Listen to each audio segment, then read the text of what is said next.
এই কারা কারা কারা কারা রে ভাইজি একটা মজার জিনিস। এই নঙ্গিটা আমার হিন্দা লই রাখ, জিনিসটা তো বালাই ভাইছি রে, এটা তো হসরাসর চোখে দেখাই যায় না। আর দেখবো কইরা এই জিনিস তো উঠতেছে, মোটর আয়া সেলু মেশিন আয়া, এখন মানুষ সেচের ফার্ম তো ব্যবহার করে, অনেক এই জিনিস ব্যবহার করে না। আল্লাহ বিসমিল্লাহ রহমানির রহিম, দেখি কি জুটটা করন যায়।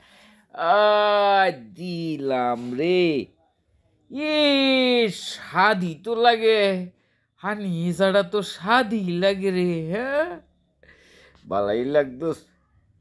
কেমন দেয়া যাইতেছে আমারে, তুই আমারে দর্শস তো ভিডিওটা। হুম, সুন্দর করে করিস, অপূর্ব সুন্দর একটা ভিউ, জনগণ যাতে দেখে আমারে খুব মনের মতো কইরা একটা লাইক আর একটা কমেন্ট যাতে কইরা দেয়, বুঝস না বেড়া, সুন্দর কইরা বানাইস ভিডিওটা। সেই লাগতেছে রে ফানি, সেটা মজাই লাগতেছে, বালাই।